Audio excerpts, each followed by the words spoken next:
Sebetulnya kok ya karek didik ya. Baik, kalau gitu pindah ke KSS. Moga-moga ini terakhir yang di mixed ini, yang lain nanti ke depan tetap setelah maghrib, setelah isya. Baik, Ustadz, mengapa Allah Subhanahu wa Ta'ala membiarkan umat Islam dizalimi? Pertanyaan mengapa untuk Allah itu sangat tidak sopan. Sekali lagi, penjenengan jangan pernah bertanya mengapa Allah begini, mengapa Allah. Jangan, tidak boleh. Itu tidak sopan. Karena melangkai wewenang Allah SWT, mempertanyakan kekuasaan Allah SWT. Allah SWT penjenengan ilmunya sudah ada seujung jarum dibanding Allah SWT. Allah SWT maha tahu, maha segalanya. Tidak ada yang janggal, tidak ada yang zalim, tidak ada yang tidak adil, ya tidak ada yang salah hukum Allah. Jadi pertanyaan mengapa untuk Allah itu tidak sopan. Dosa atau tidak ya? Kalau tidak sopan pada Allah mestinya ya dosa, tapi memang tidak ada sih dalilnya, tidak ada. Orang kafir biasanya yang tanya mengapa itu. Tapi kalau orang muslim tidak, ya sudah seleh. Mengapa saya terlahir di Indonesia misalnya? Mengapa saya terlahir wanita? Mengapa jodoh saya ini? Tidak boleh. Nah, ini mengapa Allah SWT membiarkan umat Islam seolah-olah kan rotok nyalahnya Gusti Allah ya. Kenapa Allah Subhanallah membiarkan orang Islam dizalimi? Padahal orang Islam itu nyembah Allah, kok dizalimi, kok dibiarkan? Kan seolah-olah ngono. Tidak boleh. Harus istighfar. Sayang saya nggak tahu siapa yang bertanya. Harus istighfar, tidak boleh. Pokoknya penjelasan larangan keras ini, untung ada yang bertanya ini dapat pahala insya Allah ya. Karena sebelum ini kan saya tidak pernah menerangkan bahwa pertanyaan mengapa adalah tidak sopan kepada Allah SWT. Karena seolah-olah kita ngerayai, kita menjangkau ilmu Allah SWT. Pada ilmu Allah SWT ibarat kita punya air setetes seujung jarum ya. Air di jarum dicelup nih air, kemudian diambil air yang ada di ujung jarum ini dibanding ilmu Allah 7 lautan. Jadi tidak ada apa-apanya kita ini. Seolah menyalahkan apa salah dan dosaku. Oh, batukmu kan. Salahmu ya kayak kan ada tuh lagu apa salah dan dosaku. Oh, kurang ajar. Tapi ya gimana, mereka tidak ngerti. Maka istilah apa? Membunuh orang tak berdosa itu salah, ya tak bersalah. Bukan tak berdosa. Semua manusia berdosa kok.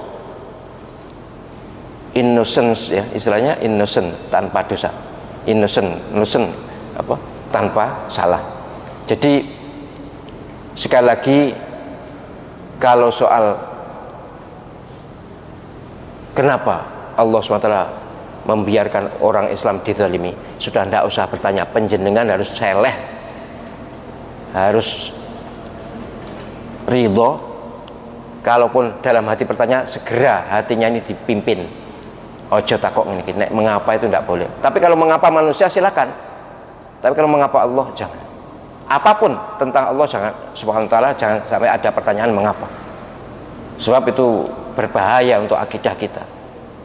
Iya, kalau tidak salah misalnya ya katakanlah kebablasan, kemudian sampai pada hati yang menyalahkan Allah SWT, wah itu kufur itu.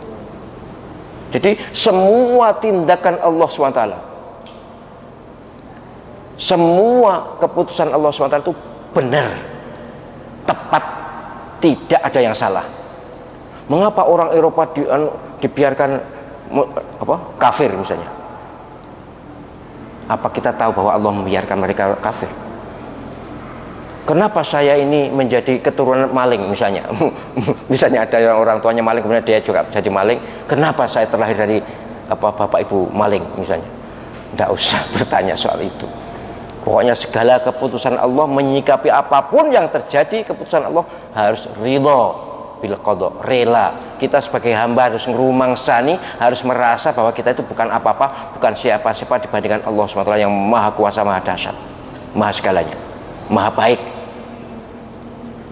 Misalnya ada binatang buas yang memburu makanannya.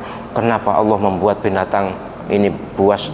Sudahlah, tidak usah ikut-ikut, itu keputusan Allah SWT. Koyok gitu, kita tuh lebih penyayang dibanding Allah SWT kan, seolah-olah. Seolah kenapa orang itu miskin padahal dia sergap ke masjid sampai kelaparan, ada orang mati kelaparan pada muslim. Kalau bertanya kenapa pemerintah membiarkan begitu, kenapa tetangganya membiarkan begitu, jangan Allah SWT. Allah SWT membuat keputusan pasti pas, tepat. Kalau tidak percaya nanti di akhirat, di padang mahsyar ada pengadilan akhirat, itu penyerahan bisa terungkap semuanya, dan Allah SWT tidak ada salah sedikit pun, tidak ada keliru sedikit pun. Gitu nggih. Jadi ini pertanyaan ini tidak saya jawab karena memang saya juga tidak bisa jawab mengapa Allah membiarkan. Saya yakin Allah SWT tidak membiarkan. Allah SWT maha adil, hukum kausalnya berjalan, hukum sebab akibat berjalan. Kan ada kadang-kadang saya pernah ditanya di satu tabligh itu, kenapa anak ini lahir cacat misalnya kan, seolah-olah Allah SWT salah menciptakan anak cacat ini. Tapi silakan diteliti dan diteliti, nanti mesti ada ketemu bundelan nih. Apa bundelan ini? Apa mas bundelan? Simpulnya, ketemu simpulnya, ternyata oh sebabnya dari sini. Sekali lagi Allah SWT tidak pernah salah, tidak akan salah, dan pasti adil, cermat. Nggih.